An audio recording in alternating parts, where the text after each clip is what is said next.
ہر درد سے بے خبر نیند کی وادیوں میں گم تھی۔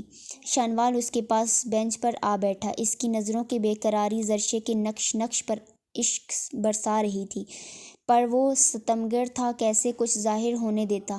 اس کی محبت تو انتقام پر مبنی تھی۔ شنوال نے دھیمے سے ہاتھ بڑھا کر زرشے کی پیشانی پر بندھی پٹی کو چھوا۔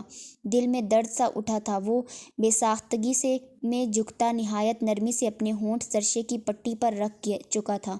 کہاں گئی انا، کہاں گئی دھتکار، سب اس کی اذیتوں تلے دب کر رہ گیا تھا۔ وہ بے بس سا لبوں کو دانتوں تلے دبائے خود کو پرسکون کرنے لگا۔ آخر یہ نازک سی لڑکی اس کی زندگی کا حصہ بنتی جا رہی تھی۔ وہ کیسے تکلیف دیتا۔ آج جو کچھ بھی ہوا، شنوال کو لگا کسی نے اس کی سانسوں کی ڈور کھینچ لی ہو۔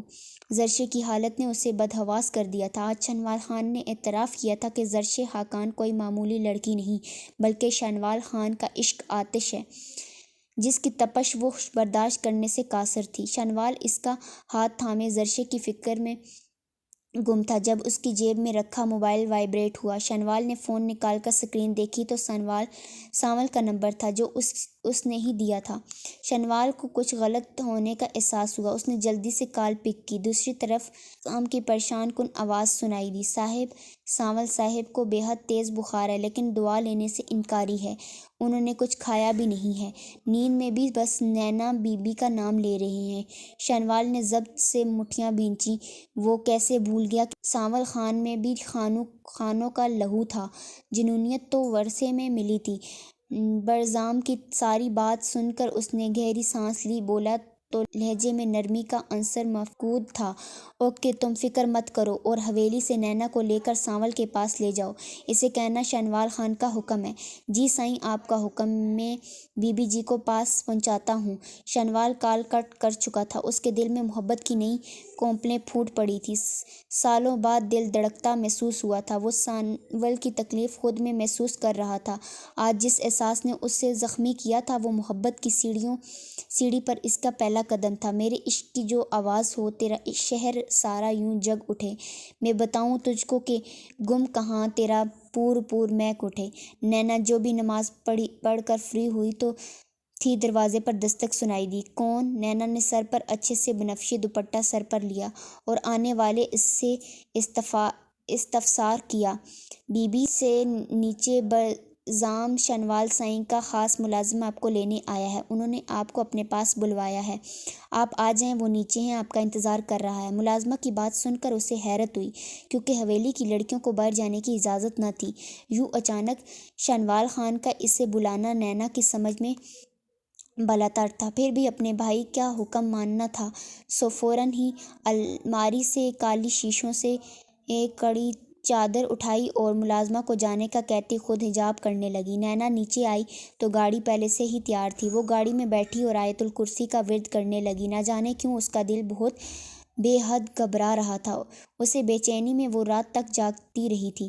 ڈرائیور اور برزام اسے ایک کاٹیج لائے تھے۔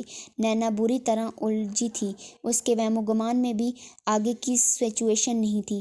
وہ ان کی تقلید کرتی آگے بڑھی۔ گھر کو نہایت خوبصورتی سے سیٹ کیا گیا تھا۔ وہ دونوں اسے ایک کمرے کے باہر چھوڑ کر جا چکے تھے۔ وہ کشمکش میں گری تھی کہ کیسے اندر جائے۔ ہمت کر کے اس نے قدم آگے بڑھائے اور جوں ہی دروازہ کھولنے پر نظر سامنے پڑی سانسیں گویا سینے سے اٹک گئی تھیں۔ سانول! بہت آہستگی سے لبوں سے سرگوشی نما آواز نکلی تھی، جو شاید نینا خود بھی نہ سن پائی تھی۔ آنکھیں اس چہرے سے ہٹنے سے انکاری تھیں۔ کیسے یقین کرتی سانسیں جس کی مولا چبھتی ہار رہی تھی۔ وہ یوں سامنے آئے گا کب سوچا تھا۔ زندگی کے سارے غم ختم ہوتے محسوس ہوئے تھے۔ دل کا دھڑکنا، سانسوں کا تھمنا، رگوں کی حرارت، لبوں کی کپکپاہٹ حال جال بیاں کر رہی تھی۔ پورا وجود دیوانہ سا لگا تھا۔ سب سے بیگانہ سانول غنودگی میں تھا، اس لیے دشمن جاں کا آنا محسوس نہ کر سکا۔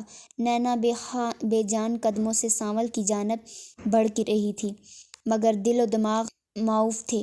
بے آواز دھڑکنوں کی جنگ وجود میں برپا تھی۔ نینا سانول کے قریب بیڈ پر بیٹھے ہوئے اپنے ہاتھ سے سانول کے ماتھے پر بکھرے ہوئے بالوں کو سنوارنے لگی۔